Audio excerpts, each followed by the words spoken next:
Bob from BBD Geopolitics, closing chapter on China. Like I said, is China's differential with economic and power differential with India a lot? Yes, it is. Is it unbridgeable? Absolutely not. It is bridgeable, and especially in the short run, with, as I've shown, with a number of alliances. The key to remember is China is currently at war, in a sense, ideological war with the United States, a democratic world led by the United States.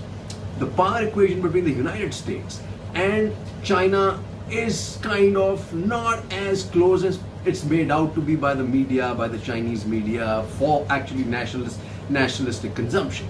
It's kind of the differential, maybe almost as much as between India and China. And you know, people will be shocked. Look at the per capita income, just the differential. It's one side is about 10,000, the other side is about 60, 70,000.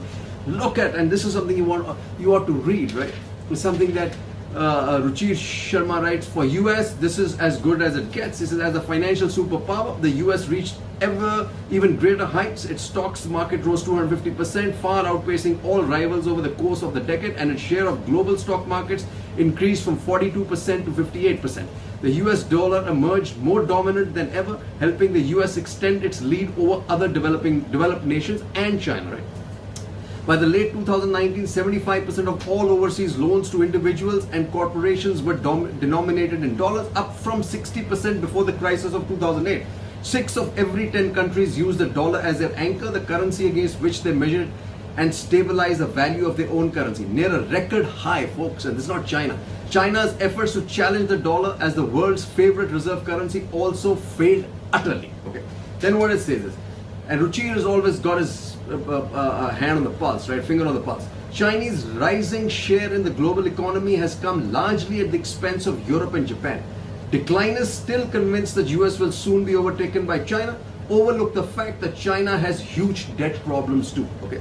Then the goose that laid the golden egg, China itself is intent on killing, and that's the greed of the Wall Street, right?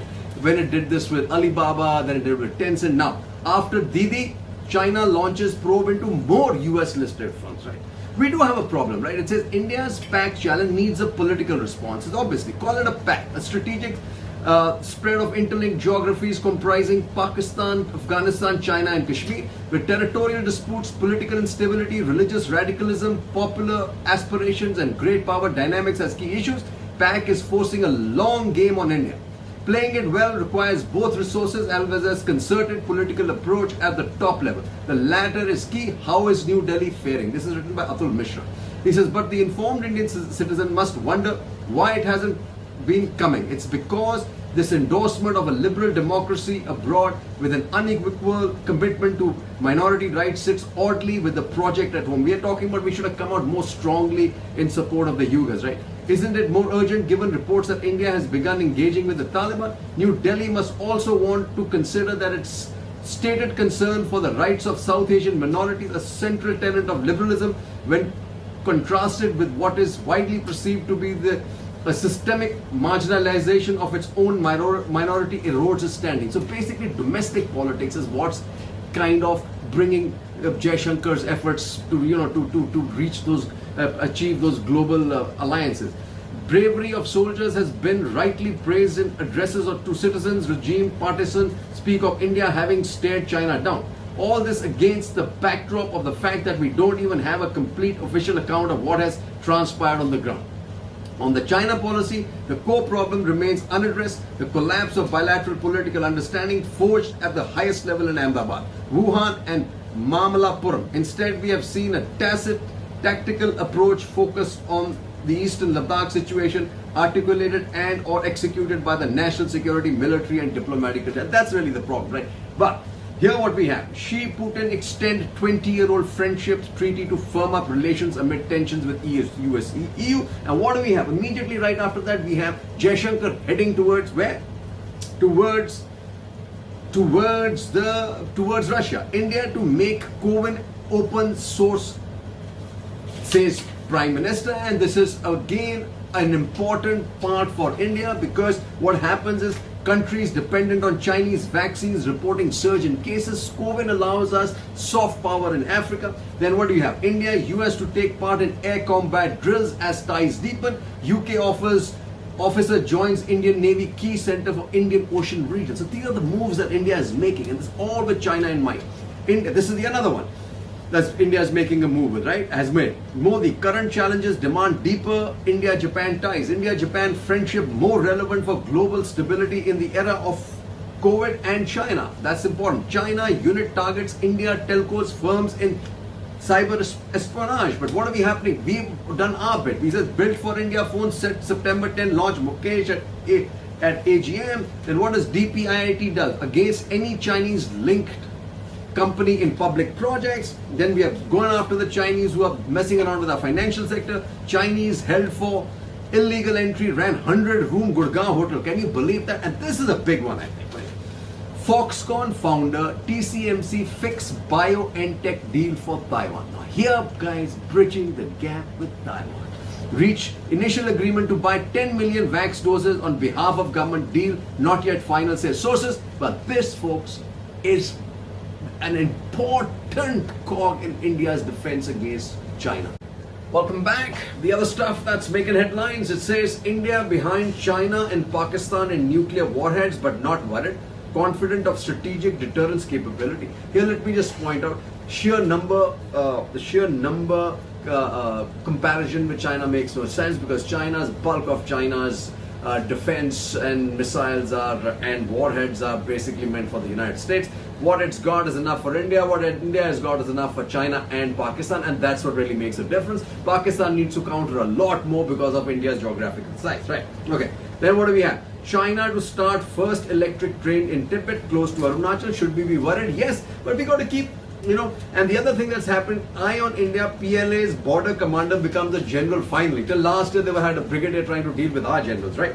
And here do we have, what do we do for in response? We have IAF set to deploy Rafales on Eastern Front with China. Men-machine technology build-up continues. India fortifies East as distrust levels still high. 2 strike corps now on LAC. Stalemate in Ladakh. Focus on Sikkim and Arunachal. 50,000 troops further have been moved.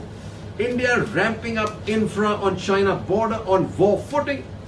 In Chinese minister's presence, Rajnath backs free open SCS, takes swipe at Pak for export of terrorism, but that's not important. What's important, folks, is in the Chinese presence, Rajnath backs open and free seas. And here what you see is India making its presence felt to the Chinese in the Gulf. It says India to maintain warships in Gulf zone to aid merchant ships. Then it says India dispatches stealth frigate for naval drills in Africa and Europe, including with Greece. And here, what is important to note is Greece and Italy. Both are part of this BRI, and doing this with Greece naval drills sends a clear picture to Erdogan that we are not afraid of him. We are out coming for him, gunning for him, or trying to counter him, folks. Welcome back, folks. And our diplomatic trust and diplomatic bridge building and diplomatic alliance building continues apace despite this corona and COVID. Firstly, Army Chief on 4-day visit to UK and Italy to boost defense cooperation. Important, both are partners. Italy becomes even more important as it is part of the BRI, and the UK becomes extremely critical also to India, because the UK has also not developed a stance against China, right?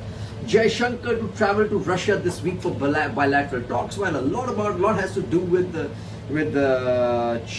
Afghanistan, but it also is a message going out that India has Russia's back in case it's needed against China. Eventually it will. Jaishankar said to begin 2-nation visit, and here what he's done is he's basically, like I said, gone to Greece and Italy. South China Sea Code must adhere to UN laws, says India. This is the important statement India has made in a subtle but clear message for China. India, during the East Asian Summit meet, has asserted that the code of conduct for South China Sea being negotiated between China and ASEAN should not prejudice the legitimate interests of third parties. Very critical. Here's another important messaging that's been sent.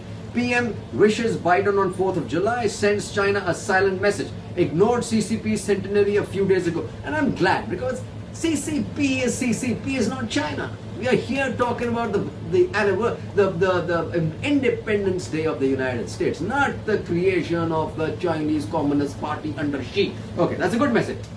And like I said, China China's ally Greece aligns with India for a free Indo-Pacific. Now this is a nail in match. So Greece critical for India, not only countering China, is the best it said, but also Erdogan and Turkey. And the world's coming out full force, like I said, against China, folks. It ain't going to get better for India. EU condemns harassment of foreign journalists in China after BBC scribe's exit. Then you have concerns raised about China at the United Nations. Then you have Lanka. Lanka also is getting worried. Lanka must be mindful of ties India on Chinese funding of Port City. Important statement being made that because Rajapaksa and the crew are so compromised financially to the Chinese and corruption, difficult for them to disentangle unless they get uprooted from power. Which eventually will happen because it's beginning to hurt the sensibility of the basic Sri Lankan seeing these, Chinese are ogres, right?